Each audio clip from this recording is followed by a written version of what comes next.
What is up, everybody? This is UFC Vegas 28, Rozenstruik versus Sakai. This is the weigh-in recap, predictions, and the full card betting breakdown. Appreciate all of you guys for tuning in. We're getting into it. Smash that like button if you guys have not yet. Go for this live stream for this weigh-in recap. I think we got to get at least 70 likes. So smash that like button. Let's get this to at least 70 likes. We're going to talk about this card. We'll go through each fight, talk about some of the best bets to make, and we'll also obviously look at the fighters on the scale. There were, I think, full success. Oh, I'm playing my own video over here. I think that it was everybody on weight. Let me double check this because I do have the weights here. Yeah, I think so. I think everybody's good on the scale, which is good. And before we get started, man, I just want to say thank everybody. And in the live chat, what is going on to everybody chatting it up right now and who will be throughout the event. Let's get into this first fight on the card. Let's scroll down to it. All the way at the bottom here, Claudio Puelles and Jordan Leavitt. I feel like a lot of people are not as high on Jordan Leavitt as me. I feel like he's actually really skilled, and I think that we are going to see that his grappling game is no joke. He has a smothering attack, physically extremely strong, has that wrestling background, but does train a lot of Brazilian Jiu-Jitsu, so has combined the two, and I feel like he's a force to be reckoned with as far as, lower half of the top lightweights. On the other side, Claudio Puelles also does have a grappling game, not super impressive with striking. Mostly it's going to be okay striking, probably better than Leavitt's, but taking guys to the ground. Against Leavitt, his best chance is the knockout. Leavitt also being the southpaw, Puelles being the southpaw too. Will that maybe throw some things off on the feet? Yeah, I think it definitely could be awkward for both guys, especially neither being all that great on the feet. Leavitt definitely the worst striker of the two, but I think Leavitt finds a way to get the fight to the ground. We'll look at these guys on the scales. Let's check out the weight real quick as well. Both on weight, 55 and 56. You got Jordan the Monkey King Leavitt, one of the more unique fighters in the game. He's got an interesting personality. I like him, though. I like Jordan Leavitt, the Monkey King. You got Claudio Puelles coming in shredded out.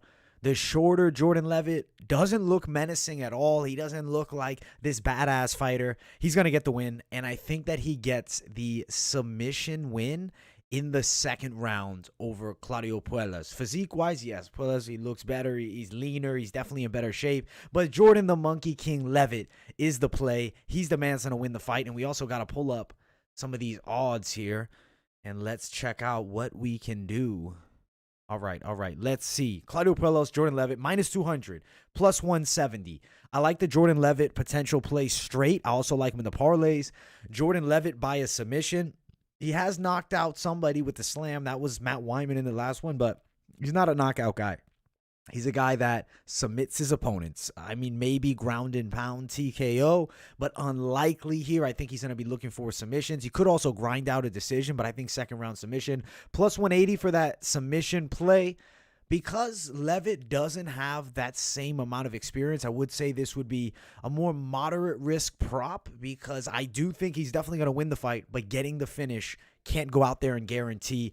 I think Jordan Leavitt straight is also not bad. I think is over 1.5 maybe valuable at minus 170. I don't like it. So I would say I'm going Jordan Leavitt to win the fight. I think he probably wins it towards the middle of the second round or even towards the end of it. And I think it's a submission victory here over Claudio Puelles. He needs to get the fight to the ground, though. I will say on the feet, Jordan Leavitt's game, not extremely deep. Pretty basic stand-up. Actually, minimal stand-up skills whatsoever. The next fight, Youssef Zalal and Sean Woodson. So Sean Woodson, hot prospect. I'm not going to be super high on Sean Woodson. I'll keep it 100. He is super unproven.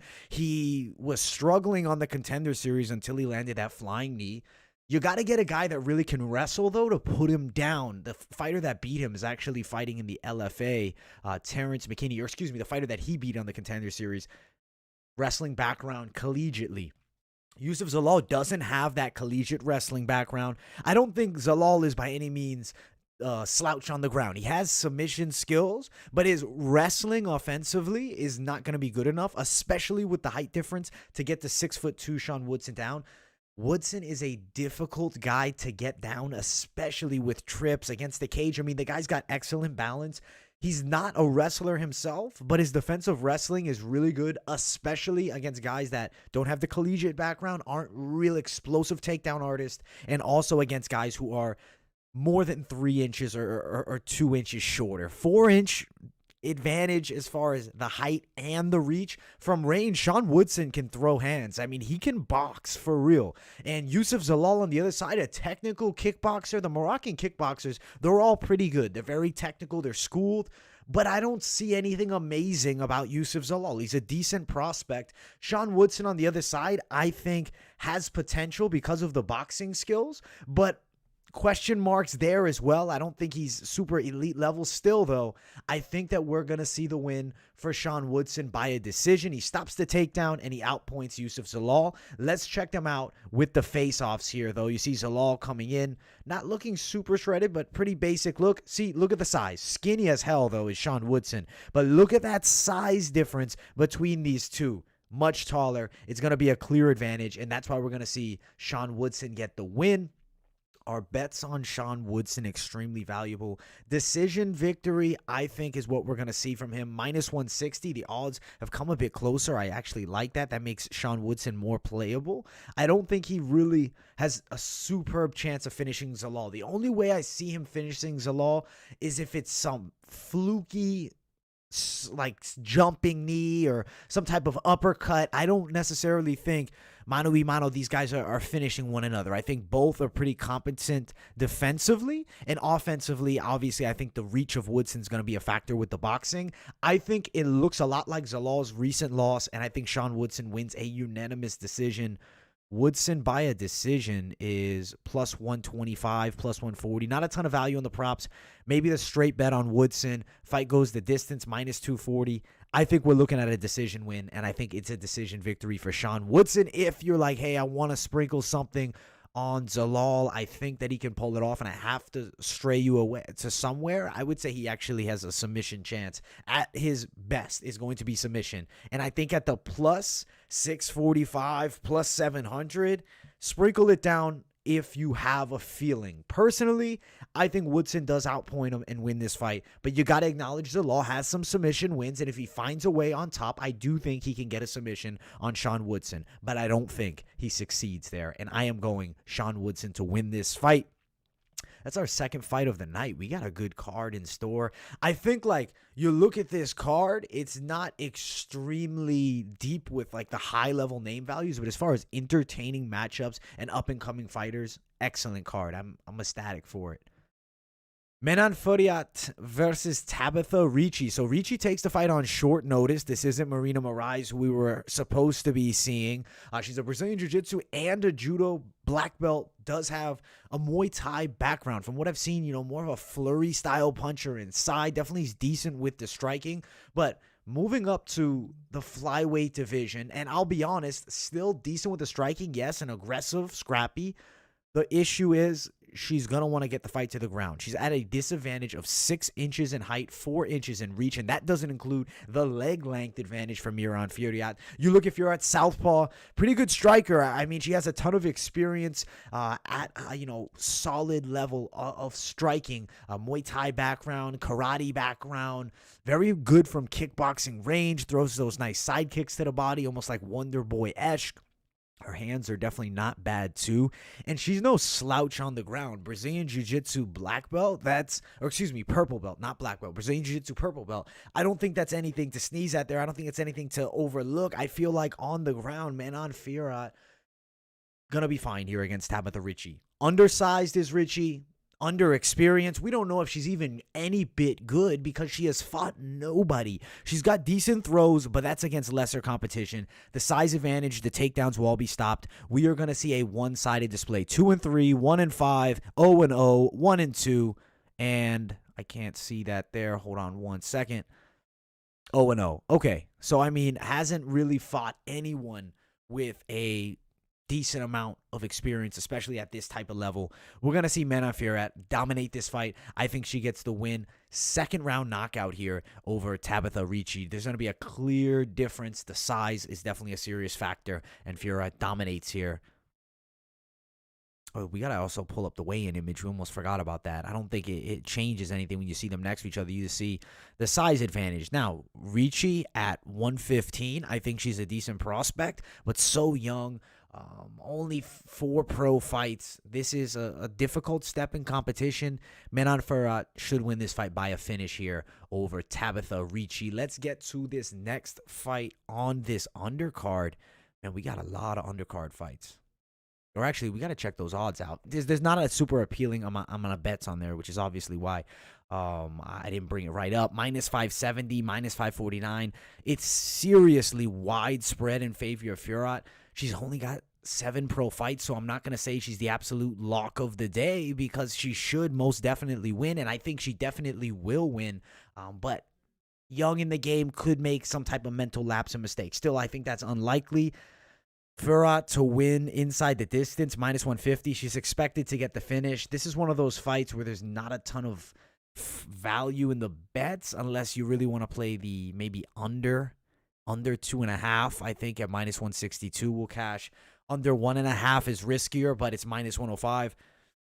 Maryna Fiorot, maybe a player in a parlay. And I don't see Tabatha Ricci having a chance as an underdog. But let's get to this fight. Alan Patrick versus Mason Jones. Patrick's been in the UFC for a long time now, 37 years of age. Definitely an older guy and an OG vet of the game. Also is a southpaw and a pretty athletic striker, 37, so he's on that wrong side of 35, which is definitely going to be a potential factor here. You see certain guys out-grapple him. Granted, he does have a good striking game, and he's not easy to finish. On the other side, Mason Jones, he's a decent prospect. He lost his last fight to Mike Davis, but Mike Davis is a tricky matchup, and he's actually a pretty exciting prospect as well. The guy moves forward. He has solid boxing. He definitely comes to attack and likes to throw a lot of straight punches. The debut, I was impressed, even in defeat. Constant pressure attack. Alan Patrick, the older guy, I think that we're going to see Mason Jones put it on him here for 3 rounds, though. I don't think Mason Jones goes out there and gets the finish. I think we see Alan Patrick win the, I think we see Mason Jones beat Alan Patrick, but I don't think that he goes out there and absolutely starches him. I think he works towards a decision win or even a late TKO if Patrick potentially gasses, but I don't necessarily think he will. Yes, he's 37, but he is 15-3, and Mason Jones, unproven prospect, he could get absolutely beat down by the older Alan Patrick here. We'll look at the weigh-in image here. Mason Jones there. Alan Patrick. See the face-off there. I mean, Patrick's still in incredible shape. There's nothing really suspect about the skill set of Patrick either. I mean, the guy's good. And Mason Jones should definitely win this fight. Over 1.5, minus 185. Over 2.5, minus 112, maybe. Fight goes to decision is plus 105. I think it definitely could go to decision. Surprised it's at plus money. Jones by TKO plus 120. I mean, Jones is definitely going to look to make it a fight. I think Patrick engages him right back, and I think we're in store for a good one. I got Mason Jones winning it. He's a decent guy to add up to the parlays at that minus 290. Prop bets, maybe like a TKO for him. Maybe. Plus 120, but I don't love it. And then fight goes the distance as possible as well, but plus 105. Don't love that one either. I think that it's going to also be dependent on what does Patrick have left in the tank. I mean, he is 37. He didn't look terrible against Bobby Green, but he definitely didn't look amazing. But we're going with Mason Jones for the win. Next fight, Francisco Trinaldo and Muslim Salikhov. This is an interesting matchup because, yes, Trinaldo, 44 years of age. I mean, the guy has gotten a lot older, has a lot of an age advantage over Muslim Salikhov. Not in a good way. I guess he's a lot older, 42, almost 43, but the guy's been in the game for a while. So he's been in a ton of fights. He's been fighting for a long time UFC vet, 3 straight wins. I mean, you can't really shit on Trinaldo. The guy beat Jay Herbert, who was a hot prospect from England, John Medeski, Bobby Green. He also beat Evan Dunham, and the one loss to Alexander Hernandez, who's a tricky young prospect.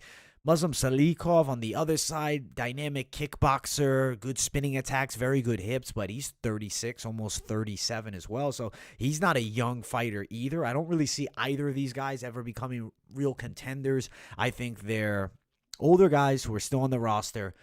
For Francisco, he's been around for a long time. This is now him moving up to 170 pounds. He recently fought at 55, granted missed weight in the recent bout at 55. I am going to go with Muslim Salikhov. I do think he beats an older Francisco Trinaldo, and I think the jump up in weight could maybe be a factor. But let's check out these weigh-in images here, if we can. Well, they got a different order than we do, but we'll pull up the next one. Muslim Salikhov, Francisco Trinaldo. They look about the same size. Wow, that worries me. Seeing the size, they don't look substantially different. I think this could be a tricky fight for Muslim Salikhov. I'm gonna ride Salikhov still. I'm not gonna change the pick here, but as far as a betting fight, I don't really like this one for it, unless maybe there's some value in one certain one that I have in mind here. Fight goes the distance, -120. I don't think that's bad. I don't see Salikhov finishing Trinaldo. I think maybe Trinaldo could finish Salikhov, but I don't think that's extremely likely. So for me, this fight, my bet, if I have to give you one, I like fight goes the distance at -120. I feel like Trinaldo's power in the hands, he could hurt Salikhov, but if Salikhov can stay at range and just not get caught, not get taken down, I think he could win a decision, clear cut. And I think that's what he's going to do. Superior footwork and better range management. I got to go with Salikhov to win this bout, but not an easy fight when you're fighting an OG like Francisco Trinaldo. Without a doubt, it's a tricky one. Tanner Boser, Ilir Latifi. Latifi, former light heavyweight, high-level contender. Not top contender, but he was at the high level. As far as striking goes, I mean, Ilir Latifi is no legendary striker. He's got all right boxing. He doesn't have a super athletic striking style, not supremely fast. But, I mean, if he hits you on the chin, he can hurt you at 240 pounds. On the other side, Tanner Boser, he came in heavy for this fight, 242. He was lighter in the last one. I think that's because he knows his opponent is going to look to grapple him here. Ilir Latifi has the wrestling advantage. Boser, definitely the faster striker, the better striker. Clear-cut striking advantage for Boser. But can he stop the takedown? At -200, there's confusion for me. I don't think Boser necessarily deserves a -200 tag in this stylistic matchup because the grappling attack of Ilir Latifi, it's going to be constant looking to hold, looking to grab, looking to get him against the cage, looking for takedowns. I think that we should see Ilir Latifi dog come through and win this fight on a decision over Tanner Boser. At the -200 tag, I don't think Boser is necessarily a great play. He's then more of the size of a light heavyweight, and he's in the heavyweight division. Whereas Ilir Latifi, yeah, he's an original light heavyweight too. He's 240 now. He's used to guys the size of Boser, I think, or at least more close to it. And I think that's why we're going to see Ilir Latifi get the win in this matchup. And I think he does it by a decision. If you look at them facing off with one another, Latifi, he's a thick boy. He got thick, man. I think this is his advantage. He has filled into a disgusting heavyweight frame. No offense to Ilir, but he looks like shit on the scale, but that doesn't matter. It's not about the physique. He's got the love handles. He's got the fat. He's got the obviously strangely torn bicep. I've always wondered what was up with that he never got it fully fixed. But I think that we're going to see Ilir get the victory. And I think it's going to be grappling control. You look at these two here. Boser definitely looks the better of the two, but there's going to be a strength edge. And I'm going with the wrestler. I have to go with the wrestler over the striker. So we're going with Ilir Latifi, the dog. Some money has dropped down, +150 now. You can find it at +165 if you're lucky. Over 1.5, -245. Over 2.5, -137. Fight goes the distance, -120. I don't mind that fight goes the distance play if you're unsure on picking a winner. I think that Latifi is a good money dog. The plus money is there for him. Does he go out there and get the finish? Maybe if he gets on top of Boser, I could see him getting a TKO. Don't really see him going for submissions here. I think more ground and pound or control. Latifi by decision is +340, +375, lowest +275. I think there's more value on playing Latifi, and I think he can prop it up, win by a decision. Is not a terrible play by any means, because I feel like the style is going to be slow and plodding Latifi, moving forward, looking to hold Boser, looking to avoid the takedown. But I think eventually it's going to be impossible for him to stop that takedown in that heavy grappling game of Ilir Latifi. I think this fight may be a snooze fest potentially. I hope I'm wrong, but I think we might be wanting to maybe get some food in the middle of this fight. If we won't be, though, we'll be covering it, but might not be a great matchup. So we're going with Latifi to win as a dog, and let's hope he comes through and cashes, and maybe the fight will be better than I'm expecting. But I am expecting a slow-paced, clinch-heavy fight. Montana de la Rosa and Ariane Lipski. I'm really hyped for this fight, actually. Both these girls are fairly good. I mean, Lipski's striking is pretty solid. The grappling is her weakness. She loses her last fight against a girl who isn't really any bit of a threat on the ground against anyone in Antonina Shevchenko. Lipski's a Thai-style striker. She's aggressive. She likes to mix it up on the feet. She likes violence, does have some okay submissions in the game. On the other side, De La Rosa has like legit amateur wrestling experience. She's going to look to grapple. She also has a lot of experience against good fighters. De La Rosa has been fighting girls that have some legit skills, improving striking game, good takedowns. As I said, the high-level experience is going to carry her here. I think that she's going to grapple the hell out of Ariane Lipski, and I think she gets a submission in the second round here over Lipski. The face-off doesn't really change anything. I think this is going to go the way of Montana de la Rosa by a submission, minus 250. De la Rosa is a strong favorite. They're really expecting her to pull out the victory. Rosa wins by a TKO is plus 1,000. They're not expecting that. Rosa by submission? That's kind of surprising. It's still in the plus 300s if you go to certain spots, because, I mean, she has good submission skills. I think she's going to find a way on top. Maybe you don't like that. Maybe you like Rosa wins inside the distance, plus 240, plus 275. I think that has some value, too. If you're looking to play props, I like Rosa inside the distance. I like her by submission if I got to give you the exact pick. Could grind out a decision for sure here and just be top-heavy and controlling Lipski for the 3 rounds. That's possible as well. It's women's MMA, so obviously there's going to be some supreme risk because it could just go strangely, but I still think we'll see Montana de la Rosa control and get a dominant victory here in this matchup. We're working our way up. We're at that featured prelim already. We made it to the featured prelim. It's Kirk versus Makwan Amirkhani. Let me check up on that live chat. And if you guys have not yet, make sure that you smash that like button. Appreciate everybody for tuning in, whether watching live or on replay. Yeah, I saw that Verdum withdrew, man. I'm disappointed. I think he's still a little rocked. What's going on, everybody in the live chat? LFA is going to be good tonight. I'm going to be looking at it for sure. Yeah, definitely Trinaldo looked good. Latifi, yeah, he looked terrible on the scale. I mean, I'm not arguing with that. He looked pretty heavy, pretty chunky, but I still think that he can find a way in this matchup here.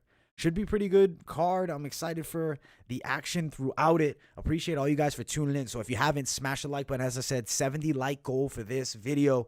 Let's start it off and talk about this featured prelim before we get to that main card. Makwan, Amirkhani, and Kirk. Kirk's a good striker. He's got some finishing ability. The last fight got a TKO retirement over Daniel Swain. Also finished against Guilherme Santos. He's got some losses in LFA. Lost to Billy Quarantillo, but Quarantillo's a decent fighter. This is also down a weight class at 45.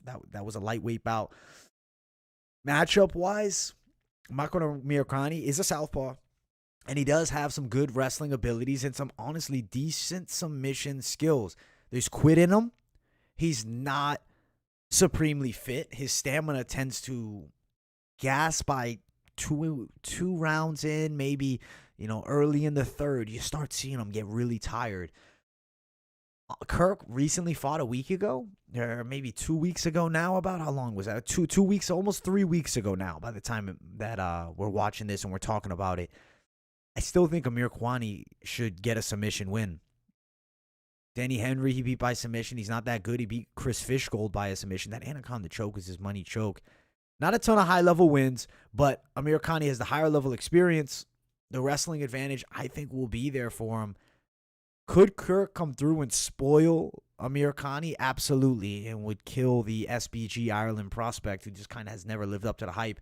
but I still think he gets the win over Canelo Kirk. We're going to ride Amirkhani by a submission in the first round. I think he finds a way to get that anaconda choke, but we'll check them out on the scales. I don't know if the featured prelim will be this fight because MMA Junkie has this listed totally different here. Makwan Amirkhani there and Canelo Kirk there. There's the face-off between these two.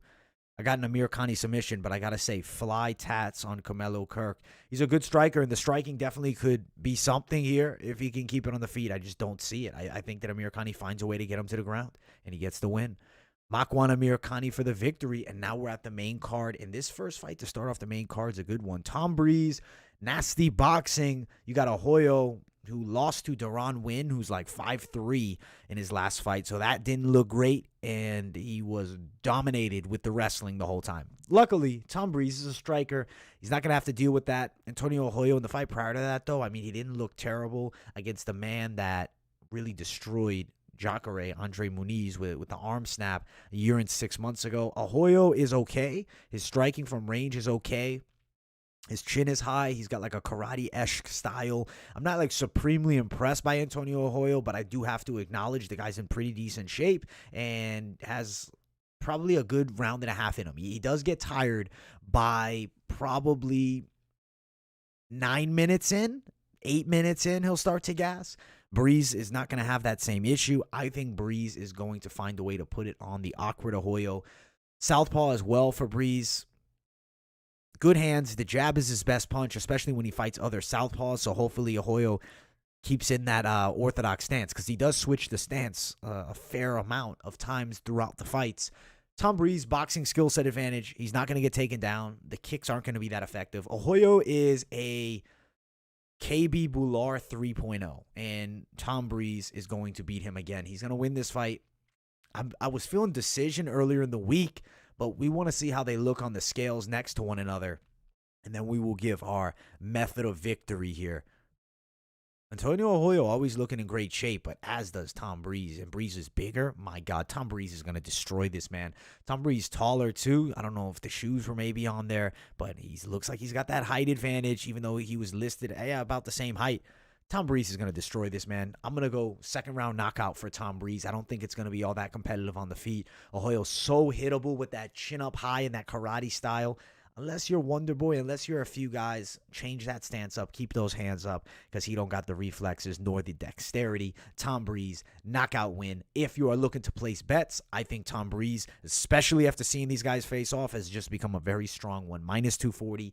I like the idea of Tom Breese by a TKO, plus 175. That is a money play. I think that's going to absolutely cash, and I think he is going to destroy Antônio Arroyo in this matchup. I don't think it's going to be close at all. The striking difference is very evident. Maybe you'd bet under 2.5 if you're nervous about who wins, but Breese is getting the knockout here, guys. He's putting Arroyo to sleep on the feet. The power of Breese is legit. He lost the fight against Omari Akhmedov. That's a dangerous grappler. Against strikers, he tends to do pretty damn good. If it's on the feet, Tom Breese is dangerous. Split decision loss to Sean Strickland, who's a hell of a striker. He's going to knock out Antônio Arroyo in this matchup. I am going Tom Breese inside the distance, TKO.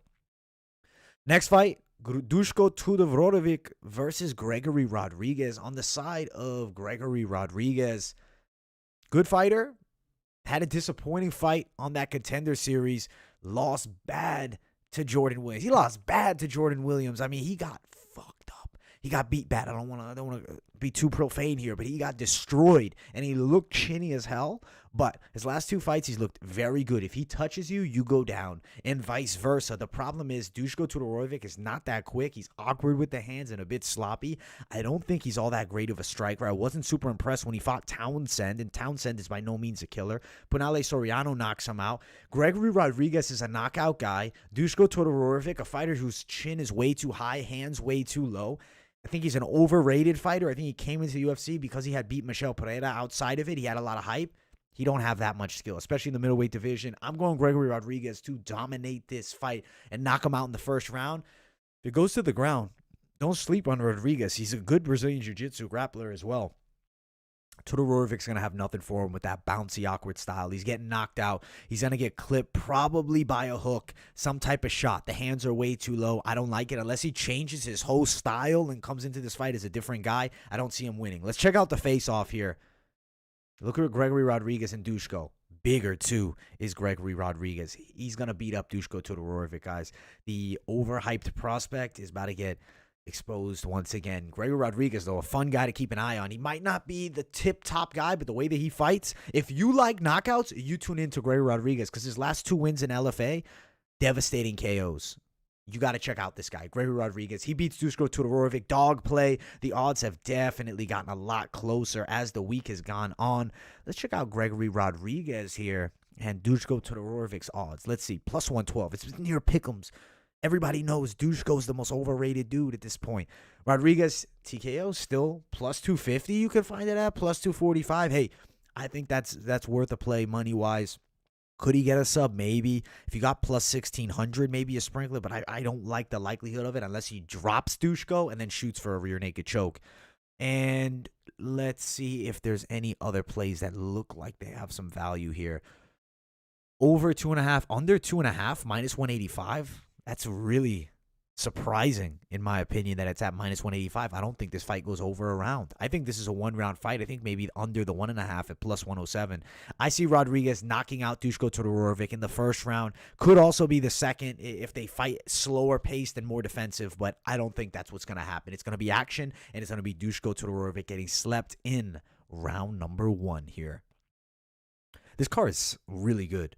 This card is honestly really good. The depth of it is there. You look at it right away, first time you see it, you're like, what is this card? But you start looking at the individual matchups, the potential for violence, man, this is a card you want to tune into. I'm super pumped for it, and we'll be live on the channel here too, so make sure you guys stop by when we're live and join that live stream doing the full card fight companion for it. Santiago Ponzinibbio, Miguel Baeza.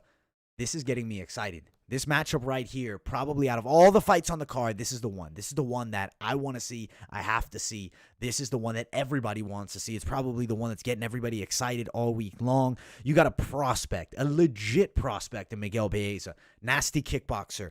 Destroys people's legs. He's highly skilled from range, can mix it up with the kickboxing, takes a decent punch, has been dropped before, has been able to get up.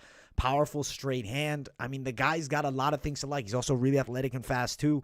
Ponzinibbio in his prime, this guy's a monster. He's good on the ground. He's good standing up. His striking is still pretty solid. Granted, Leach knocked him out bad in that last fight. Plagued with health issues over the years. I think that's going to be a factor. He's been inactive. Look at the last fight. He looked terrible. I'll be honest. He looked like a shot fighter. But he's only 34. He's on the right side of 35 still. Is there hope for Santiago Ponzinibbio tomorrow? Well, we're going to find out. Miguel Baeza looks incredible. Santiago looks good too. Height advantage, youth advantage, chin advantage. Santiago Ponzinibbio, guys, he's not going to win this fight. I'm sorry. Santiago Ponzinibbio, I was a fan of him when he was in his true prime. I wanted him to get big fights. Unlucky motherfucker. He was unlucky, and he ran into some trouble, and Miguel Baeza is going to knock him out. I think in the first round. It could be in the second, but I think he does it worse than Leach. I think he destroys Santiago Ponzinibbio. Knockout win, Miguel Baeza. I do acknowledge if Ponzinibbio somehow reemerges as his prime self, he's a tricky fight for Baeza, but I don't think that's what we're going to see. I could be proven really wrong, but I'm going Baeza knockout. You got an older guy, almost 35. I think we're going to see a win for Baeza, guys. Minus 115 to plus 105. It's Pick'em's odds. Practically a steal there if you do want to play it. I don't think the fight goes the distance. Minus 195, minus 175. That's a good price tag because I don't see this fight going the distance. I think it's unlikely it does. Baeza by a TKO, plus 185. Ponzinibbio, I don't think he's likely he gets a TKO. If you want to play Ponzinibbio submission, plus 1,600, I don't think he'll win, but there is always possibility of a submission. And at plus 1,600, that's very high. That could be your lottery ticket of the week if you're looking to play something crazy. Plus 1,600 Ponzinibbio. But yeah, we're going Miguel Baeza by a knockout. He's going to beat up the older Ponzi here. I don't know why this is not the featured prelim. Or, excuse me, the featured bout. I don't know why it's not. It's Dalidze Starpoli. That doesn't really make sense in my opinion, but is what it is. I'm not setting the lineups. I'm just talking about the fights and breaking them down. Roman Dolidze has good grappling skills. The wrestling isn't great. I mean, he's decent at getting guys to the floor. Thankfully, Laureano Starpoli is no collegiate wrestler. He's a pretty solid striker with some good boxing skills. His hands are fast. He chops low with the leg kicks, and he is a bit susceptible to takedowns. Dolidze mixes up the stances, does actually have a decent striking game, especially for more of a priority grappler. He likes to throw that from head kick, the head kick from range, and he will shoot for submissions when they go to the ground. Leg kick, leg locks, really anything he sees available, he's gonna go for. Starpoli's not going to be an easy guy to put away. I don't think Starpoli is by any means a bum, but moving up a weight class from 70 to 85, taking on a guy who's down a weight class from 205 to 85, physical strength advantage, everything you'd want as a grappler is going to be in favor of Roman Dolidze. He looks clearly a bit bigger, bit leaner, and he's going to be a fair amount stronger. He's going to dominate Laureano Starpoli. I think that we could see a decision victory for Dolidze, but there is a chance that he gets it to the ground and unloads some ground and pound and gets that TKO. But I'm still feeling like Dolidze for a decision here is going to be my pick. -140, Dolidze is not a bad bet. He really should win the fight. He's a hot prospect who ran into one loss against Trevin Giles, who's pretty good. Starpoli's not as good at Trevin Giles. Not by any means as good as Trevin Giles. Dolidze wins by a decision, +190. Dolidze wins inside the distance, like +250-ish, depending where you're at. Dolidze by submission at +700 might have some value, but I don't think it's all that likely, even though he's very good with his Brazilian Jiu-Jitsu. 700 is just a bit of a steal. TKO +485. You get into big risk when you're playing these props because I think this fight finish-wise can go numerous ways. I think Dolidze by a decision, though. That's going to be my pick. I think straight bet is not bad on him, and I think if you parlay him up, that's not bad either because that is a good deal at -140 in this seriously advantageous stylistic matchup where he's clearly the bigger man by at least 2.5 inches. Dolidze, domination here. Co-main event. We've gotten to the co-main event. We've flown through it, and we are at this superbly exciting co-main event. If you guys haven't yet, smash that like button. It's Walt Harris versus Marcin Tybura. This is a matchup I think a lot of people are excited to see because Walt Harris had such a tragic story that happened to him, and we want to see him come back. We wanted to see him come back and knock out over him. He was probably 2 seconds away. If he would have landed maybe one more punch, he nearly had it. Unfortunately, history did not go down great for Walt Harris. He gets beaten by Alistair, and then he gets destroyed by Volkov, who's a serious level above Alistair, destroyed Alistair over him. Walt Harris has just been in tough for the last 2. You look at the wins for Walt Harris. Let's be 100% honest, guys. Aleksei Oleinik is okay at best, an okay fighter at best, but he did knock him out quick, so that's good. Sergey Spivak is a fun bottom dominator in the heavyweight division. He's a bottom feeder. He beats all the guys at the bottom, but he ain't beating the guys towards the top. Spivak's decent, and I mean, knockout win for Walt Harris isn't bad. And a split with Arlovsky that he lost at that point, I believe. I don't think Walt Harris is necessarily the best fighter ever. I think he just was placing some good opportunities. He did have a really tragic event. But, man, the skill set is clearly in favor of Marcin. 4-fight winning streak. Showed a damn good chin against freaking Greg Hardy. Man, Greg Hardy has serious power and landed everything that he could. Marcin didn't go down. Marcin was good. Marcin's a southpaw, as is Walt Harris. Southpaw versus southpaw. That's always fun to see. Harris is the athletic striker. He throws a ton of power. He lets those hands fly. And honestly, his best punch is that straight left hand. If he touches you, he can really hurt you. On the other side, Tybura's got a good chin. Decent striker in his own right. Dangerous grappler and a Brazilian Jiu-Jitsu black belt. And when he gets on top, he's very good. His wrestling is B-level, in my opinion. It's offensively good. It's not great. It's not Brock Lesnar or like some elite level wrestler in MMA like a Cormier, but he definitely can wrestle and out-wrestle Walt Harris. I don't think the first round is really where we see Marcin Tybura do his best work. I think Harris might take the first round. We go to the second round, I think was when Tybura starts taking over, and I think in the third round he TKOs Walt Harris, but we got to look at the face-off. Let's see. You see the gut there, Marcin looking like a big, thick boy. He's a tall dude, though. Guys, come on. Look at Walt. He looks terrible as well on the scale. I'm sorry. He's getting destroyed, guys. Walt Harris is overrated. He's critically overrated by some people. He almost knocked out the Glass Joe of MMA, Alistair Overeem, who happens to just be an excellent striker, but his chin is not there. He can't take a punch.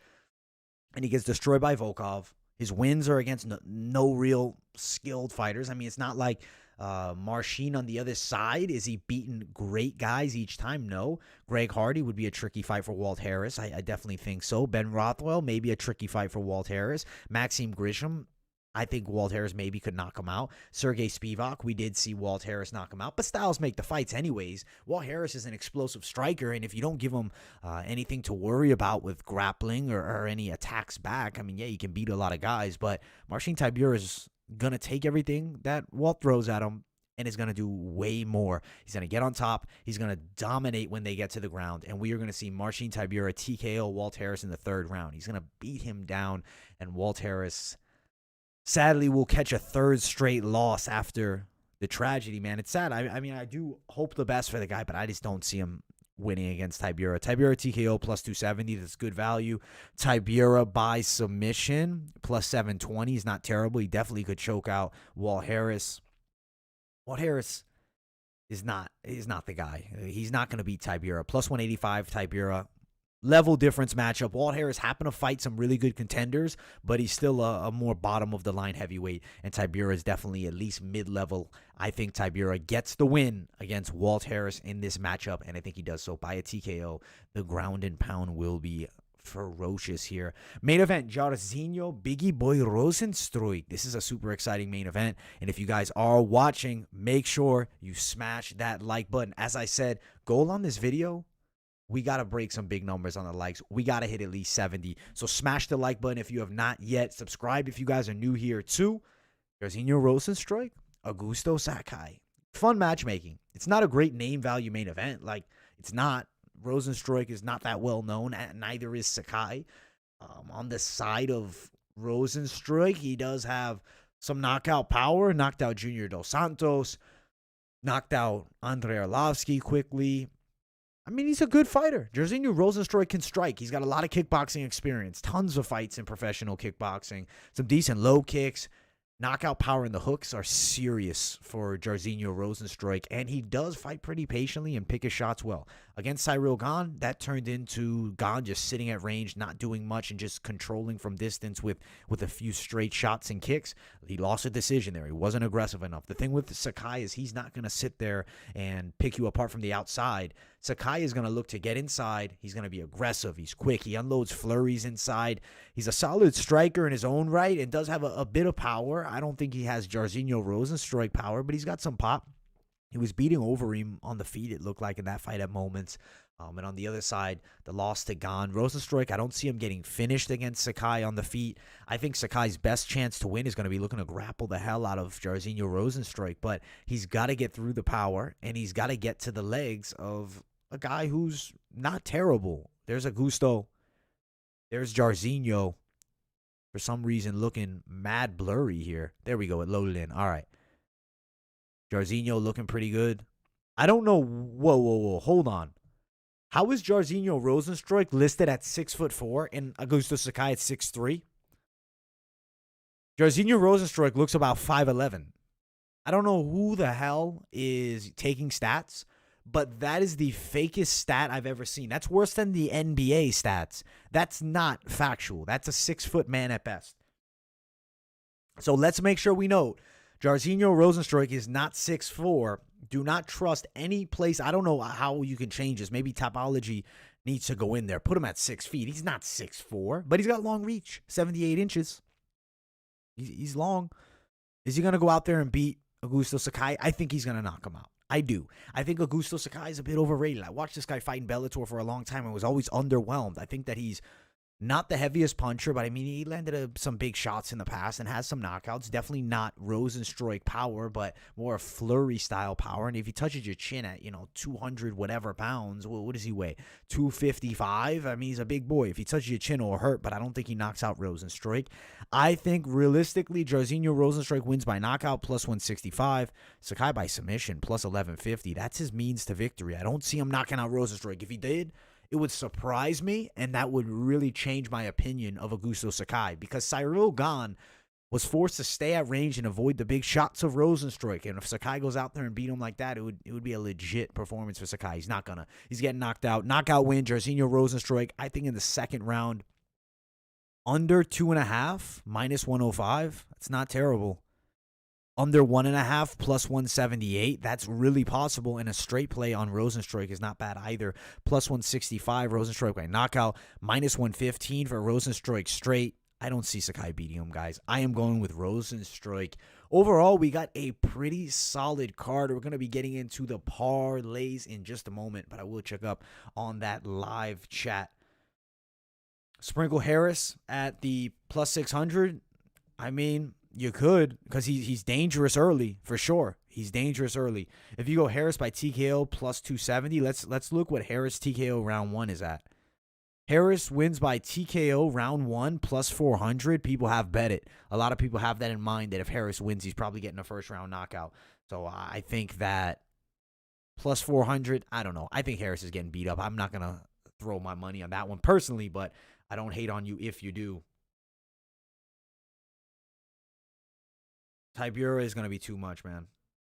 Shout out to everybody chatting it up in that live chat as well. We'll be getting into the bets a little bit more in just a moment, but I do want to check up. If I missed what you said, man, I do apologize. A lot of chats in here I'm catching up on. Got the over 1.5 on the main, minus 143 unit play. Definitely could happen over 1.5. I don't think it's terrible. I don't think it's terrible at all. Baeza knockout plus 190. I like it. Anyone playing Arroyo? I'm not high on Arroyo, man. As I said, the KB Bular 3.0, not 2.0, because KB Bular is bad.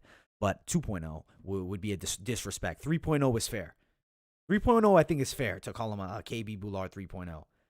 I think Baez is going to win, baby. Why is Baez not minus 240? You know why he's not minus 240? Because there's a lot of hope that Santiago Ponzinibbio still can fight. I definitely think that. And yeah, definitely I like Rodriguez a lot.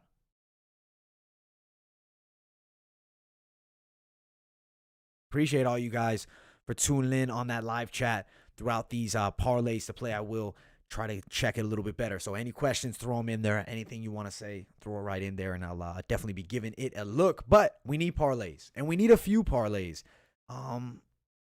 Who are the parlays that we want to play with? Who's are some guys that I'm feeling like, yeah, these are the ones I want to throw my money on, and I'm willing to risk multiple together here. We'll find out. Let's see. I like Jordan Leavitt. I don't care if people say he's underwhelming, he's overrated. I still think Jordan Leavitt is going to dominate the fight. I think stylistically it's a good matchup for him. You look at Sean Woodson, I think he's in good against Zalal. I'm going to call this a moderate risk parlay, though, because we're doing a few. I'm being confident with this one. This is not the safest one of the day. You're going to have to stay tuned for the safer ones if you're looking for that. We're going for a little bit more action. We're going for a little more risk here. Definitely going to see Manon Ferreira dominate. She's not losing the fight. Who else do I want to add in? I'm nervous playing more than one women's MMA bout, so I'm skipping Montana De La Rosa just out of fear for now. Just a little bit of fear in me. I feel like Marcin Tybura really should win plus 355. I like this play right here, guys. 4 favorites, plus 355. If you told me, hey, I need a dog, man. I can't just be playing favorites, man. All right, I'll throw a dog towards you. I'm going to give you the dog. Gregory Rodriguez. Gregory Rodriguez is the savage dog of the week. Gregory Rodriguez is going to destroy Duško Todorovic, who is extremely overrated. He's the most overrated guy I think we've seen in a while. Like, I was hype on him when he came into the UFC. I watched the Townsend fight, and I said, man, Daquan Townsend's kind of bad, and he didn't look great in that fight. And then he fights Soriano, and he got demolished. So not huge on Duško, and I feel like Gregory's a great matchup. Leavitt, minus 200. Woodson, minus 160. Fiorot, minus 570. Tybura, minus 170. Rodriguez, plus 112. Riskier parlay. Also, we'll throw in Jairzinho Rozenstruik at the top to give us plus 1,704. If you're looking for the Hail Mary parlay, the home run, the real knockout strike parlay, yeah, this is one that you'd play with at the plus 1,700. But the next one is going to be what I'm going to call the safe play of the day. 2-fighter parlay for the safe play. And let me also check up on that live chat for you guys. Is Jay Ellis the GOAT? I don't know. Jay Ellis, who's Jay Ellis? Jay Ellis, that's fighting PFL. No, it's Brittany Elkin. I don't know why Jay Ellis is just not ringing a bell for me on the card. Manon Fiorot's opponent is Jay Ellis? No, it's Tabatha Ricci. I don't know who that is. Ponzinibbio's leg kicks are deadly. In his prime, they were. Finland and Rodriguez for you. I think that those are two plays that can definitely hit. Two units on Montana and Jones at plus money. Yeah, I like that. I like that a lot. Okay. We need proven guys. You say, hey, man, I just want to play proven fighters. I don't want to take a risk. I feel like Tom Breese should really beat up Antônio Arroyo here, guys. And I also feel like Marcin Tybura, proven better, plus 125. You put Tybura, Breese together. I think you should be cruising home to the bank. Who do you probably not like more out of the two? I feel like Breese, even though he's a fairly strong favorite. People might not like him as much, but I'm still going to keep him. And I'll take out Tybura, and I'll add in the Monkey King for the plus 113. Two fighter parlays that we're talking some value in. I think these both have some value. Do you want to remix it and put Tybura instead of Breese? Maybe for plus 138. You like Leavitt and Tybura minus 170. I think that could be a good one for you.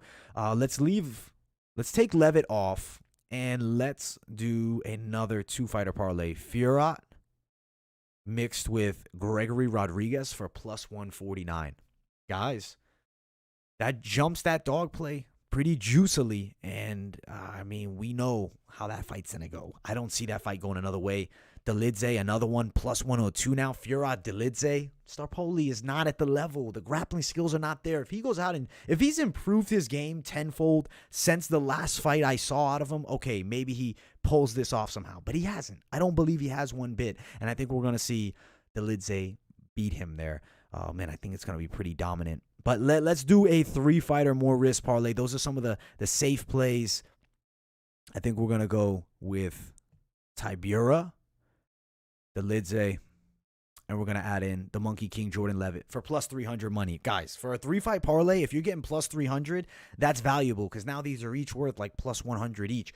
Tybura stylistically matches up great with Walt Harris, the most overrated, not the most overrated. I'm calling guys overrated a bit too much. A very overhyped fighter that we feel sorrow for because he has a tragic story, but Walt Harris is just not great. He's a fun fighter. He's not a great fighter. Delidze minus 140, stylistic dream matchup here for him, and Leavitt at minus 200, plus 308, and then if you throw in Gregory Rodriguez, who's going to sleep Duško, plus 766. That's a four-fight parlay to talk about. I think that's a fun four-fight parlay. That's one that I like. Let me check out what you guys are saying up in here. You'll never trust money on Breeze. Yeah, I mean, against better guys, I'd agree. But Arroyo ain't great. I think that Breeze gets a nice victory there. What about Baeza and Sakai? I'll give you the odds, but I'm not playing with Augusto. I'm not huge on Augusto Sakai, man.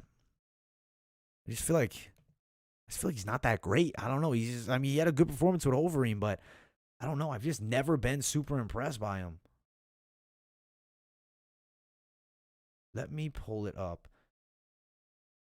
Baeza minus 115, plus 283 if you play that one. But man, I don't like Sakai as a bet really all that much. If you're looking to play with him, good luck.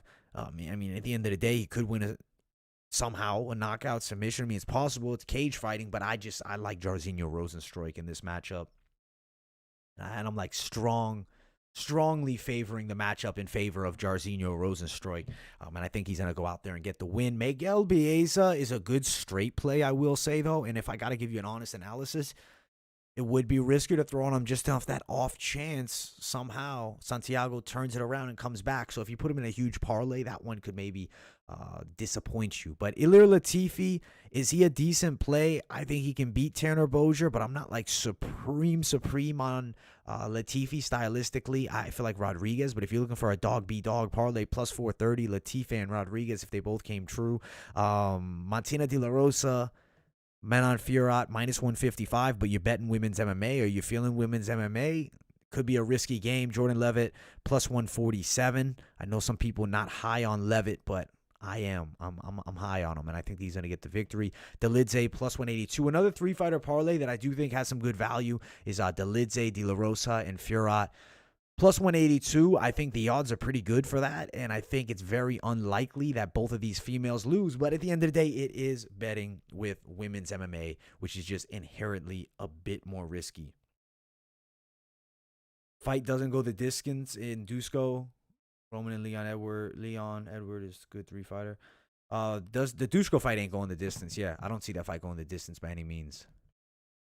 There's definitely some plays on this card. I'm looking forward to it.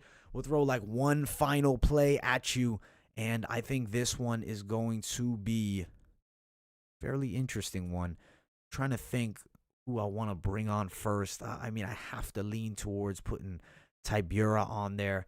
If you like Rozenstruik in the main, you put the main and co-main together. I think you can double pick that up well. I think Baeza there is a good pick. And then I think Gregory Rodriguez, if you're looking to play the main card, you're feeling confident in these main card fighters. They're high level, but high level versus high level, crazy shit can really go down. But I do think at plus 979, 4 of this main card, I think these are the guys that supreme confidence they get it done. So that's pretty much it for the parlays to play section.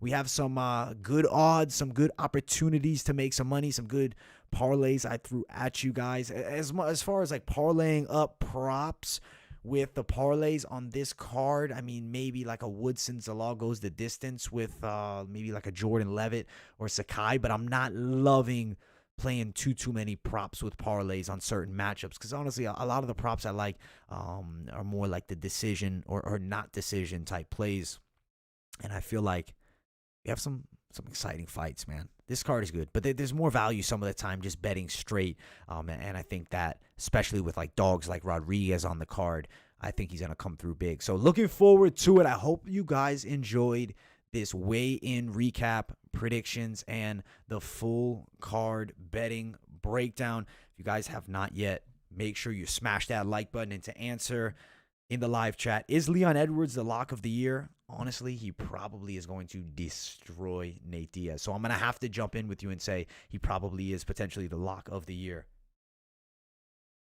What's up, buddy? What's up? Smash that like button, guys. That's pretty much it for this live stream. I might be going live for this LFA card. I will, if I do go live for the LFA card, it's just going to be main card. I might be missing it right now. I might be on. But make sure you guys smash that like button. Goal, as I said, 70 likes on this video. So if you haven't smashed it yet, smash it right now. Thank you all so much. Subscribe to the channel if you guys are new here. And I will see you all tomorrow for the UFC full card fight companion and play-by-play. Make sure you guys tune into that. We're doing live bets. We're talking about the fights as we go by, and we're reacting to our picks. Whether we get shafted or we go undefeated, we can't wait for tomorrow. See you guys then. Have a great night, guys. In my game with my shooter.